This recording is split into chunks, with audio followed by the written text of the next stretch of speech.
Líneas de Nazca, el misterio arqueológico más fascinante del mundo en Perú.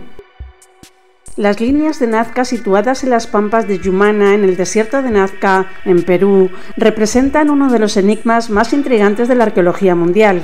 Este conjunto de enormes geoglifos ha capturado la atención tanto de científicos como de aficionados a lo desconocido desde su descubrimiento en la década de 1920. Estos geoglifos monumentales, que abarcan un área de aproximadamente 450 km², consisten en cientos de figuras que varían desde diseños geométricos simples hasta representaciones complejas de animales, plantas y formas humanas. Algunas de las figuras más notables incluyen el colibrí, el mono, la araña, el famoso astronauta, cada uno con una precisión y escala que desafía la comprensión. Lo que hace a las líneas de Nazca aún más intrigantes es que solo pueden ser apreciadas completamente desde el aire, lo que ha llevado a especulaciones sobre cómo y por qué fueron creadas por los antiguos nazcas entre el 500 a.C. y el 500 después de Cristo. Algunas teorías sugieren que tenían propósitos astronómicos o calendáricos, mientras que otras proponen que eran parte de rituales religiosos o incluso pistas de aterrizaje para naves extraterrestres. La técnica para crear estas líneas era sorprendentemente simple pero eficaz.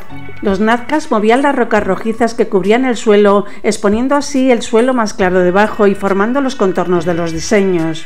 A pesar de su antigüedad, las líneas de Nazca han perdurado a través de los siglos, gracias a la estabilidad del clima extremadamente seco y sin viento de la región. Se cree que los nazcas lograron la precisión en las líneas de Nazca utilizando sistemas de cuerdas y estacas para crear figuras geométricas a gran escala.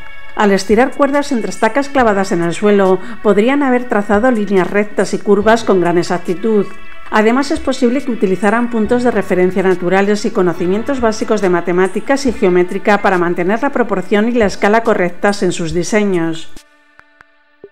Otra teoría sugiere que los nazcas pudieron haber construido pequeñas colinas o plataformas desde las cuales supervisaban el progreso de las líneas, permitiéndoles ajustar y perfeccionar los diseños a medida que avanzaban.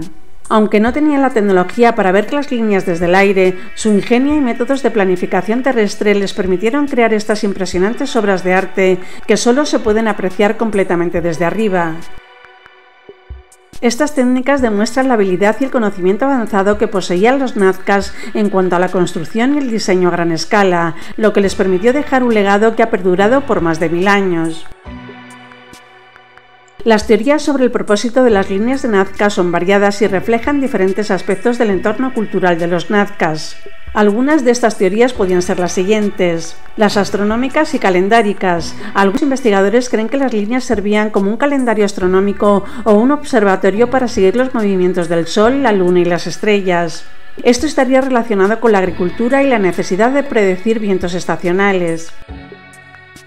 O rituales religiosos. Otra teoría sugiere que las figuras tenían un propósito religioso ceremonial. Los nazcas podrían haber creado las líneas y geoglifos como ofrendas a los dioses, especialmente aquellos asociados con el agua y la fertilidad, en un entorno donde el agua era escasa y vital.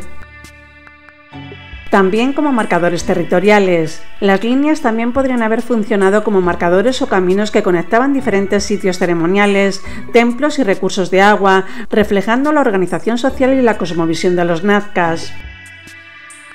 O también representaciones simbólicas. Las figuras específicas como animales y plantas podrían tener significados simbólicos dentro de la cultura nazca. Por ejemplo, el mono podría estar asociado con la selva y la lluvia, mientras que el colibrí podría simbolizar la resurrección o la vida después de la muerte. También podría estar relacionado con la comunicación con deidades. Algunos proponen que las figuras eran intentos de comunicarse con deidades o seres celestiales, creando imágenes que solo podrían ser vistas desde el cielo. O también identidad cultural y memoria colectiva. Las líneas podrían haber servido para reforzar la identidad cultural de los nazcas y transmitir conocimientos y tradiciones a través de generaciones en una especie de memoria colectiva grabada en la tierra. Estas teorías no son excluyentes y podrían complementarse entre sí, reflejando la complejidad y riqueza del entorno cultural de los nazcas.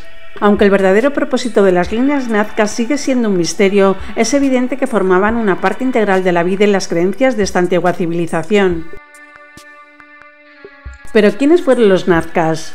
Los nazcas fueron una antigua civilización que floreció en lo que hoy es el sur de Perú, entre el 100 a.C. y el 600 después de Cristo aproximadamente. Se establecieron en los fértiles valles fluviales de la región de Nazca y desarrollaron una sociedad compleja con un alto grado de especialización artesanal y agrícola. En términos históricos y sociales, los nazcas son conocidos por su impresionante arte cerámico, que a menudo presentaba diseños coloridos y detallados de criaturas y símbolos religiosos. También eran expertos en técnicas de irrigación, construyendo sofisticados sistemas de acueductos subterráneos llamados puquios que les permitían cultivar en el árido desierto. La sociedad nazca estaba altamente estratificada, con una élite gobernante que presidía sobre la religión, el comercio y la administración de los recursos. La religión desempeñaba un papel central en la cultura y se cree que sus rituales y ceremonias estaban estrechamente vinculadas a la agricultura, los ciclos naturales y la adoración de deidades asociadas con el agua y la fertilidad, lo que se refleja en las líneas de Nazca. Los nazcas también practicaban el sacrificio humano y el trofeo de cabezas, lo que indica que la guerra y los rituales asociados con la muerte tenían una importancia significativa en su cosmovisión. A pesar de su aparente aislamiento geográfico, mantenían relaciones comerciales con otras culturas andinas, lo que les permitía acceder a bienes de lujo y nuevas ideas. El colapso de la civilización nazca sigue siendo un tema de debate, aunque se cree que factores como el cambio climático, los desastres naturales y posiblemente conflictos internos pudieron haber contribuido a su declive. Lo que queda claro es que los nazcas dejaron un legado duradero que sigue maravillando al mundo moderno, especialmente a través de las misteriosas líneas de Nazca, que son un testimonio de su ingenio y su profunda conexión con la tierra que habitaban. Hoy las líneas de Nazca están protegidas como Patrimonio Cultural de la Humanidad por la UNESCO. La legislación peruana juega un papel crucial en su conservación, restringiendo el acceso a las líneas para evitar su deterioro o alteración. Además, hay esfuerzos continuos para proteger la zona contra las amenazas del desarrollo urbano y económico, como los estudios basados en inteligencia artificial que contribuyen a la conservación de las líneas. En los últimos años se han implementado proyectos de gestión específicos para las líneas de Nazca, proporcionando recursos y personal especializado, incluyendo arqueólogos para garantizar la preservación de este patrimonio arqueológico y paleontológico. Estas medidas son esenciales para mantener la integridad de los geoglifos frente a los desafíos modernos y asegurar que continúen siendo un testimonio de la historia y la cultura de la civilización nazca para las generaciones futuras.